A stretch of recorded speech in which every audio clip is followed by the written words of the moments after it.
नमस्कार, news plus के analysis कार्यक्रम में आपका स्वागत है।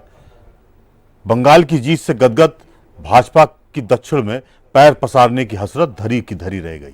अन्नामलाई ने आखिरकार आज भाजपा को छोड़ दिया और कहा कि भाजपा नेताओं से मेरे विचार नहीं मिलते हैं। कमल की राह अलग और अन्नामलाई की राह अलग हो गई है। अन्नामलाई 5 साल काम करेंगे और अगला तमिलनाडु का इलेक्शन कंटेस्ट करेंगे, वो भी अपनी खुद की बनाई पार्टी से के साथ। लेकिन उनका भाजपा छोड़ना ये बता रहा है कि भाजपा में बॉसिज्म इतना हावी हो गया है कि वहां के नेताओं को खुद से राजनीति करने की कोई आजादी नहीं है। इसे लोकतंत्र कहें या बॉस इज ऑलवेज राइट कहें, ये तो भाजपाई अच्छे तरह से जानते जरूर होंगे। पर सबसे मौजूद सवाल यह है कि नीट सीबीएसई मामले में मानव संसाधन मंत्रालय और धर्मेंद्र प्रधान अपनी विश्वसनीयता खो चुके हैं। पर इन मुद्दों के सवालों पर भाजपा के अलंबरदारों का भड़कना समझ से परे है। कानपुर के प्रभारी मंत्री योगेंद्र उपाध्याय मीडिया के सामने जिस तरह की अलंबरदारी झोंक रहे थे, वह दशकों तक हमने तो कभी नहीं सुनी। शायद इसी को सत्ता का दम्भ कहते हैं। ऐसे तमाम मुद्दों पर हम विश्लेषण करेंगे। साथ होंगे वरिष्ठ पत्रकार, राजनीतिक विश्लेषक संजय श्रीवास्तव जी। संजय जी, नमस्कार के साथ आपका स्वागत है। पहले हम आपके साथ नमस्कार विश्लेषण करेंगे अन्नामलाई पर। अन्नामलाई एक भरोसेमंद नेता भाजपा के रहे हैं, वो आईपीएस भी रहे हैं। तो ये कहना कि वो जानकार नहीं है, उन्हें ज्ञान का बोध नहीं है, वो सब जानते हैं। मेरिट डिमेरिट को भी पहचानते हैं, समझते हैं और कई सालों से भाजपा में रहे हैं। लेकिन बीता जो तमिलनाडु का इलेक्शन हुआ, उससे उनका भाजपा के प्रति जिस तरह से मोहभंग हुआ है, इसे आप किस नजरिए से देख रहे हैं? देखिए, मुझे लगता है राजेश जी की अन्नामलाई जो है, जैसा कि आपने कहा कि आईपीएस अफसर हैं, तो उन्होंने लंबे समय तक पुलिस सेवा में रहे हैं तमिलनाडु की। और मुझे लगता है कि वो भारतीय जनता पार्टी जो दक्षिणपंथी विचारधारा की राजनीतिक पार्टी है, उससे पहले वो कहीं ना कहीं एक तमिलियन है। और तमिलियन का जो असर होता है, यानी कि तमिलनाडु के जो एक क्षेत्र का जो व्यापक अनुभव आईपीएस बतौर सर्व करने का, और जो तमिलनाडु की राजनीति को परखने का, चाहे उनकी पार्टी हो जिससे उन्होंने साफ जाने से इनकार कर दिया कि उनको प्रस्ताव नहीं जा रहे हैं, अकेले वो संघर्ष करेंगे, आंदोलन करेंगे, राजनीतिक पार्टी खड़ी करेंगे और अगले चुनाव में वो लड़ेंगे। तो तमिलनाडु की राजनीति में जिस तरीके से उठापटक हुई है और अभी जिस तरीके से नई सरकार का गठन हुआ है, तो मुझे लगता है कहीं ना कहीं भारतीय जनता पार्टी की जिस तरीके की सोच थी और के अन्नामलाई को उन्होंने अध्यक्ष वहां नियुक्त करके और वहां की राजनीति में भारतीय जनता पार्टी के पैर पसारने की जो कवायद शुरू की थी, कहीं ना कहीं चुनाव के बाद शून्य हो गई। भारतीय जनता पार्टी का जो शीर्ष नेतृत्व है, वो जिस तरीके से वहां के संगठन को लेके चाहता था कि के अन्नामलाई वहां भारतीय जनता पार्टी के संगठन को मजबूत करें और प्रदेश स्तर पर भारतीय जनता पार्टी की एक साख बनाने की कोशिश करें, तो मुझे लगता है वो उस कसौटी पर अन्नामलाई खरे नहीं उतरे। और अन्य जिस तरीके से नेतृत्व से उम्मीदें थी कि वो की जनता के बीच में भारतीय जनता पार्टी का कहीं कोई स्कोप नहीं है, लेकिन केंद्र में नेतृत्व है और केंद्र की सरकार से अगर तमिलनाडु के लोगों को कुछ आश्वासन मिल सके केंद्र की। जी देखिए, अभी आप जो पूछे, तो मैं कह रहा था कि जो अपेक्षाएं थी अन्नामलाई को भारतीय जनता पार्टी के शीर्ष नेतृत्व से, मुझे लगता है कि उसकी जो कमी है वो कहीं ना कह रहे हैं पूरे चुनाव के नतीजे आने के बाद जिस तरीके से पार्टी को कुछ उम्मीदें थी और उस पर अन्नामलाई खड़े नहीं उतर सके, और अन्नामलाई की जो कसौटियां थी उस पर भारतीय जनता पार्टी का शीर्ष नेतृत्व खड़ा नहीं उतर सका कि तमाम ऐसे वादे किए गए थे, तमाम एजेंडे थे जो चुनावी घोषणा पत्र में, उस पर कोई भी अमल नहीं हुआ उसको पूरा करने का, या जनता के बीच में कोई भरोसा देने की बात जो थी शीर्ष नेतृत्व की तरफ से वो नहीं हो पाई। तो कहीं ना कहीं अन्नामलाई उससे आहत हुए और उनकी जो अपनी व्यक्तिगत एक इमेज थी और जिस तरह वो पॉलिटिकल इमेज के रूप में वहां उभर कर आए थे, मुझे लगता है कि उन्हें लगा कि अब समय आ गया है कि वो एज ए तमिलियन वहां की जनता के बीच में अपने एजेंडे खुद तय करें और वहां के लोगों को भारतीय जनता पार्टी की अपेक्षा वो अपनी एक नई पार्टी खड़ी करें और उसमें जनता को भरोसा दिलाएं कि वो किस तरीके से उनके लिए काम करेंगे और उनके घोषणा पत्र क्या होंगे कि वो तमिलनाडु की राजनीति में तमिल के लोगों के लिए कैसे आगे आएंगे और किस तरह उनको विश्वास दिलाएंगे कि जो तमाम एजेंडे वो बता रहे हैं उस पर वो काम करेंगे और उसको कैसा पूरा करेंगे। तो मुझे लगता है यही सब ऊहापोह की जो एक परिस्थितियां बनी और मुझे लगता है कि पार्टी को वहां पे यथोचित जो लाभ होना था वो हो नहीं पाया, तो कहीं ना कहीं वो क्षोभ का भी एक कारण होता है जिस वजह से अन्नामलाई ने पूरी तरीके से भारतीय जनता पार्टी से अब पीछा छुड़ा लिया है और अब वो वहां रजनीकांत की तरफ से उन्हें ऑफर था लेकिन उनके साथ भी तो निश्चित तौर पर वो अपनी पार्टी खड़ी करेंगे, उसके आंदोलन में जाएंगे। अब देखना ही होगा कि उसमें 5 साल का जो अगला वक्त है उसमें वो कितनी मेहनत कर पाते हैं, कितना बीच में अपनी पैठ बना पाते हैं और कितना भरोसा जता पाते हैं इंडिविजुअल अगर पार्टी खड़ी करते हैं तो।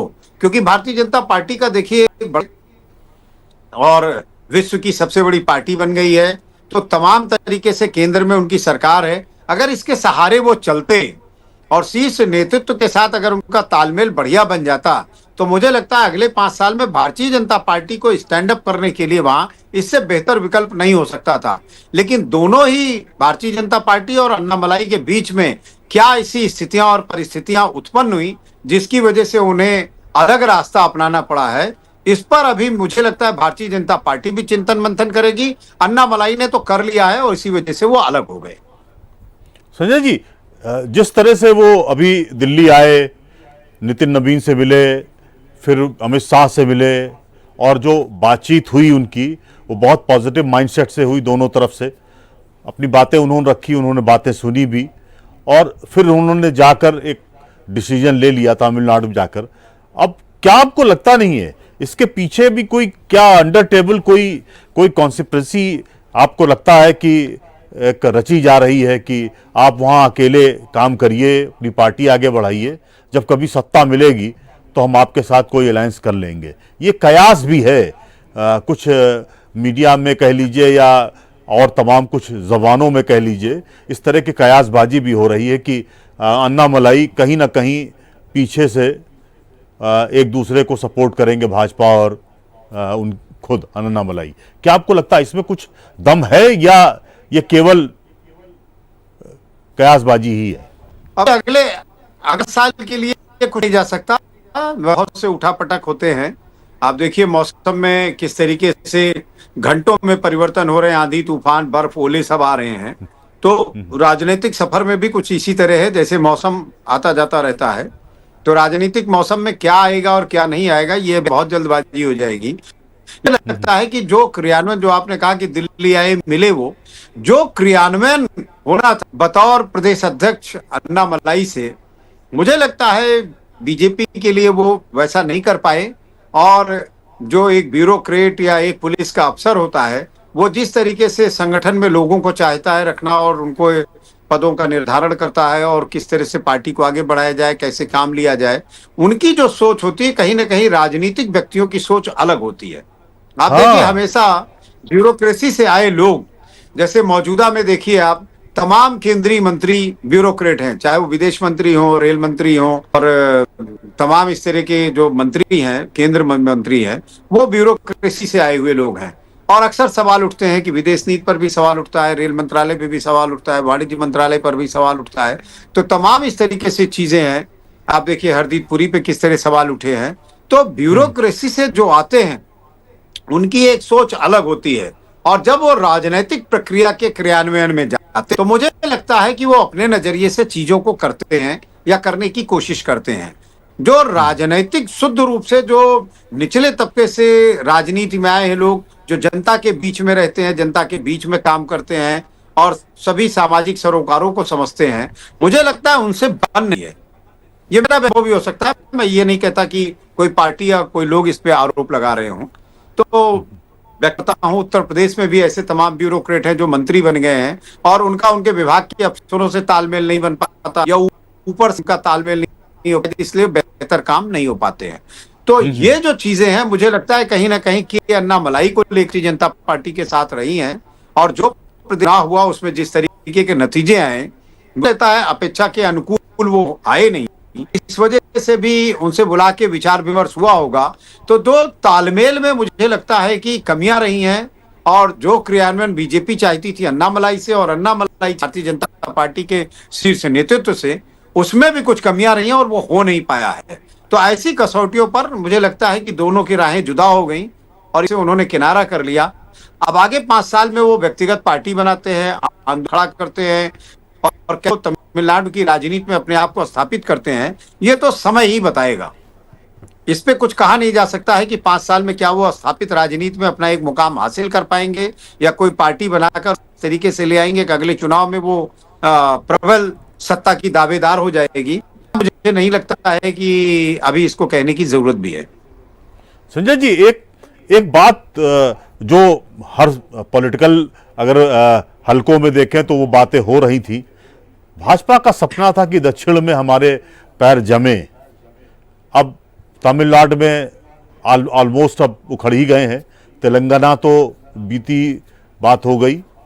केरल में बहुत हल्की सी कदम ताल हुई है, लेकिन मुझे नहीं लगता है कि वो बहुत आसान होगा 2, 4, 5 दशकों में भी वहाँ पर कुछ राष्ट्रवाद का कुछ पैर जमाना। कर्नाटक में थोड़ा बहुत है, आंध्र में तो कोई गुंजाइश ही नहीं है। तो ये जो भाजपा का एक माइंडसेट था, या कह लीजिए मोदी और अमित शाह का एक ये था कि हम दक्षिण में भी थोड़ा अपने को ठीक करें, और आरएसएस भी यही चाह रहा था। अब अन्नामलाई उसी दिशा में चल रहे थे। अन्नामलाई के जरिए दक्षिण पर पैर पसारने की कोशिशें थी या पूरा प्लान था। आपको लगता नहीं भाजपा का पूरा प्लान आज की तारीख में ध्वस्त हो गया? हाँ, इससे इनकार नहीं किया जा सकता है। और एक बड़ी वजह मैं आपको ये बताता हूं कि भारतीय जनता पार्टी को विशुद्ध रूप से हिंदी भाषी या हिंदी क्षेत्र की पार्टी माना जाता है। आप देखिए, यही वजह रही कि काफी समय लगा इनको नॉर्थ ईस्ट को जाने में। नॉर्थ ईस्ट जिस तरह इन्होंने पैर जमाए हैं उसमें बहुत वक्त लगा।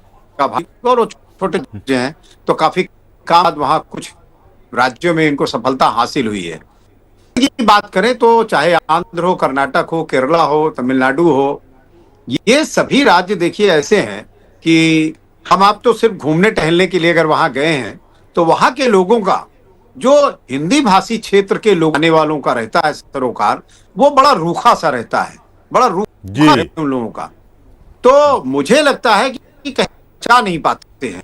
और जो वहां की स्टेट्स का जो अपनी लैंग्वेज को लेकर जो उस जो पर्यावरणीय एक माहौल है वहां का, उन सब को लेकर वो समावेश हो नहीं पाता है। पान को लेकर हो, वेशभूषा को लेकर हो, बोलचाल को लेकर हो, संस्कृति को लेकर हो, ऐसी चीज है जिसका समावेश मुझे लगता है कि हिंदी पट्टी के लोगों के साथ उनका नहीं बनता है।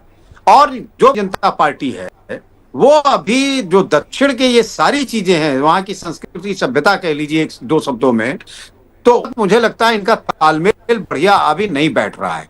क्योंकि केरलम का आपने जिक्र किया, 2-4 सीटें लाने से कुछ होगा नहीं। वहां पे जिस तरीके का राजनीतिक माहौल होता है, उस माहौल में ढालना अपने आप को एक बड़ी बात होती है किसी भी राजनीतिक पार्टी के लिए। तो निश्चित तौर पर दक्षिण में जाने के लिए जिन राज्यों में भारतीय जनता पार्टी को अपनी पैठ बनानी है, उन राज्यों के नेताओं के साथ ही उसी तरीके से इनको तालमेल करना होगा। और उनके हुए या उनके सुझाए हुए जो मार्ग होंगे उन पर इनको अमल करना होगा, उस पर फोकस करना होगा। सिर्फ केंद्र की तरफ से कुछ मद में पैसे दे देने से या कुछ घोषणाएं कर देने से कि हम विकास की योजनाओं में ये करेंगे वो करेंगे, ऐसा करने से काम नहीं चलेगा। ग्राउंड जीरो पर वहां की स्थिति को भांप कर कि वहां पानी, बिजली, सड़क, सुरक्षा, स्वास्थ्य, रेल, परिवहन, तमाम चीज तरीके से केंद्र मदद कर सकता है, क्योंकि केंद्र में आपकी सत्ता है। और केंद्र की सत्ता के बहाने अगर आप दक्षिण के राज्यों में कुछ इस तरीके के काम करें कि वहां के लोगों को लगे कि हाँ, केंद्र की सरकार जो भारतीय जनता पार्टी की है वो राज्य के विकास के लिए, राज्य के लोगों के लिए बेहतर करने की कोशिश कर रही है, तो मुझे लगता है जो वहां इकाई स्थापित होगी राज्य की और उसमें वहां के लोग होंगे, तो वो बेहतर तरीके से जनता के बीच में जाके अपनी पार्टी की उपलब्धियों को लेकर या अपनी पार्टी की नीतियों को लेकर जब समझाने में कामयाब, तभी उस राज्य के लोग भारतीय जनता पार्टी के साथ जुड़ सकते हैं। और जब ऐसा होगा और इस लेवल पर जब ज्यादा लोगों का जुड़ाव होगा, तभी निश्चित तौर पर हम ये कह सकते हैं कि भारतीय जनता पार्टी को चुनाव के नतीजे दक्षिण के राज्यों से मिल पाएंगे। ठीक बात कह रहे हैं आप संजय जी। मुझे लगता है बनारस में तमिल संगमम हुआ और भी तमाम एक दो जगह पर कोशिशें हुई कि तमिल हमसे हो, लेकिन द्रविड़ राजनीति इस समय तमिलनाडु के लोगों ने खारिज कर दी है कि वो जो एक डीएमके और एआईडीएमके के बीच में जो नूरा कुश्ती चलती थी और एक माइंडसेट बना हुआ था, उस माइंडसेट को स्टार विजय ने ध्वस्त कर दिया है और वहाँ के लोगों ने भी अपने को चेंज किया है कि हमें भाई अब इससे उभरना है और नए दौर पे जाना है। तो हो सकता है शायद अन्नामलाई उसी दिशा में चल रहे हों कि शायद आगे भविष्य में 5-7 साल बाद उनको कोई दिशा मिले। ये भी एक परिपेक्ष होता है। ये अलग बात रही कि वो अब रिजाइन करके क्या करेंगे क्या नहीं करेंगे, ये उनका आउटलुक है। अब संजय जी मैं थोड़ा सा इधर आता हूँ, नीट और सीबीएसई को के पॉइंट ऑफ व्यू से प्रभारी मंत्री ने अपने तरीके से जो बातें कही, क्या आपको लगता है कि अगर धर्मेंद्र प्रधान जी से अगर विपक्ष इस्तीफा मांग रहा है तो चूंकि विपक्ष मांग रहा है इस्तीफा, इसलिए हम उनको नहीं हटाएंगे? क्या ये माइंडसेट भाजपा का बन गया है? क्या बच्चों की खातिर या बच्चों के गुस्से की खातिर क्या उस पर कोई डिसीजन नहीं हो सकता है क्या? अब तो मुझे लगता है कि काफी देर हो चुकी इस मुद्दे में। अगर बच्चों के गुस्से या बच्चों के भविष्य को लेकर भारतीय जनता पार्टी को चिंता होती तो निश्चित तौर पर सीबीएसई के चेयरमैन और सचिव को हटाने के साथ साथ धर्मेंद्र प्रधान से या तो इस्तीफा ले लिया जाता या धीरे से उनका मंत्रालय बदल सकता। अगर मंत्रालय बदल देते तो बात होती, थोड़ा गुस्सा बच्चों का शांत होता और जो बच्चों के साथ साथ जो अभिभावकों का गुस्सा है वो भी, उसको भी कहीं ना कहीं समझने में मुझे लगता है भारतीय जनता सफल हो पाती। लेकिन अब मुझे लगता है देर हो गई है। अब अगर देखिए आप, कल काकरोच जनता पार्टी का आंदोलन भी है दिल्ली में और दीपके वहां आने वाले हैं सुबह 8 बजे। उसके बाद किस तरीके से प्रतिक्रिया होगी, लेकिन कल भी हम लोग डिबेट में थे तो हमने कहा था कि दीपके अगर उतरेंगे तो भारतीय जनता पार्टी से जो दिल्ली की प्रशासन है उससे आंदोलन की अगर मांग की जाएगी तो निश्चित तौर पर दिल्ली में भी उन्हीं की सरकार है। पहले अगर केजरीवाल की सरकार होती तो हो सकता है केजरीवाल की सरकार समर्थन भी देती, आंदोलन की जगह भी देती, तमाम तरीके से उनका सहयोग करती है, बड़ा आंदोलन बीजेपी के खिलाफ खड़ा करने में पूरी कोशिश करती। लेकिन चूंकि दिल्ली की सरकार भी भारतीय जनता पार्टी की है तो निश्चित तौर पर इस तरह की कोई परमिशन नहीं मिलनी है और उन्हें, मुझे जो लगता है कि हवाई अड्डे पर उतरते ही उन्हें गिरफ्तार कर लिया जाएगा। आंदोलन से जुड़े जितने भी उनके तमाम साथी होंगे उन्हें भी गिरफ्तार किया जाएगा और आंदोलन को किसी भी तरीके से मुझे लगता है कि सफल नहीं होने दिया जाएगा। उसको जो काकरोच इन्होंने नाम दिया है तो कहीं ना कहीं हिट करने की कोशिश की जाएगी और पूरी तरीके से हिट करेंगे ये। और नेशनल मीडिया पे कहीं ना कहीं कोई ऐसी खबरें आज शाम तक प्लांट हो जाएंगी कि वो सुबह से तैरनी शुरू हो जाएंगी और उन्हीं पर फोकस होगा, तो लोगों का ध्यान भी नहीं आएगा कि काकरोच पार्टी जो संस्थापक हैं वो आए और क्या हुआ। इतना भले आ जाएगा आए तो, लेकिन उन्हें गिरफ्तार कर लिया गया है और मॉस लेवल पर कोई आंदोलन खड़ा नहीं हो पाया। तो जैसे इस आंदोलन को कुचलने की कोशिश होगी और नीट और सीबीएसई से जुड़े हुए लोग जो या जो अभिभावक इसमें इन्वॉल्व हैं और जो चाहते हैं कि धर्मेंद्र प्रधान का इस्तीफा हो, पर कहीं न कहीं पूरी तरीके से उस मंसूबे पर पानी फेरा जाएगा और कुछ भी नहीं होगा। तो धर्मेंद्र प्रधान का इस्तीफा अगर लेना ही था या हटाना था तो ये अब तक हो जाना चाहिए था और अब तक नहीं हुआ है। तो विपक्ष की मांग को लेकर, घटी की मांग को लेकर या बच्चों के गुस्से को देखकर ऐसा करना, मुझे लगता है कि अब भारतीय जनता पार्टी ऐसा कुछ भी करने वाली नहीं है। ना वो धर्मेंद्र प्रधान की और ना ही इससे जुड़े तमाम पर सवाल उठ रहे हैं, तमाम जो संस्थान है उन पर सवाल उठ रहे हैं। तो मुझे नहीं लगता कि किसी के खिलाफ अब तक कार्रवाई करनी होती तो हो जाती, अब नहीं हुई है। तो इन दबावों के आगे चलकर घुटने टेकने वाली भारतीय जनता पार्टी फिलहाल नहीं है। ठीक बात है संजय जी। एनटीए को तो अगर आप कुछ भी कहें और कुछ भी विश्लेषण लगाकर उसे संबोधित करें तो उसमें कोई जायज नाजायज की तो कोई बात ही नहीं है, बिल्कुल सही है।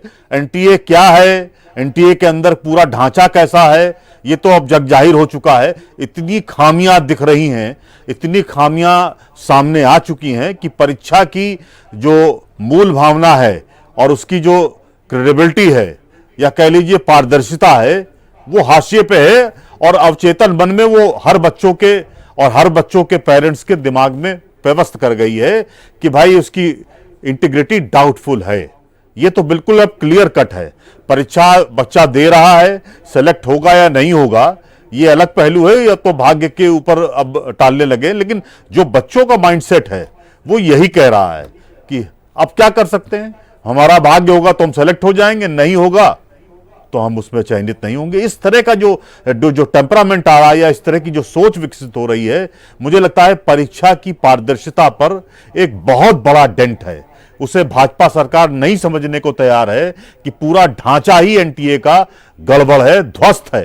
तो उसमें तो आप इसमें कुछ नहीं कर सकते हैं। अयोग्य लोग नीट की परीक्षा में पिछले कई सालों में सेलेक्ट हो चुके हैं, यह बात भी बिल्कुल साफ तौर पर इंडिकेट है। एक ही परिवार के, झोला छाप परिवार के 8-8 बच्चे अगर सेलेक्ट हो रहे हैं नीट में और उन्हें सरकारी अस्पताल, सरकारी मेडिकल कॉलेज मिल रहा है, तो सवालों के घेरे में तो पूरा सिस्टम है ना। तो इसे बहुत कुछ कहना या बहुत कुछ समझना मुझे नहीं लगता है कि वो समीचीन होगा, लेकिन भाजपा इस बात को समझने को तैयार नहीं है। भाजपा को असल बात जीत से इतनी गदगद और उत्साहित है और कि उसे लगता है कि हम जो कुछ कर रहे हैं वो अंगद की पैर की तरह अटल और अजमर है। तो मुझे लगता है शायद वही माइंडसेट हो गया है। संजय जी, एक अंतिम सवाल कि जो कुछ भी बंगाल में कटबनी के पॉइंट ऑफ व्यू से हो रहा है, और बंगाल में अब नया लेटेस्ट अभी 1 घंटे पर की रिपोर्ट्स ये है कि जो उनके मेंबर ऑफ पार्लियामेंट है टीएमसी के, वो भी ऋतुवत बनर्जी के संपर्क में हैं और वो भी सब टूट कर एक अलग गुट बनाने जा रहे हैं, ऐसा मीडिया रिपोर्ट्स कह रही हैं। आपको क्या लगता है, अब उनका जो संसदीय ढांचा है वो भी टूटने जा रहा है क्या?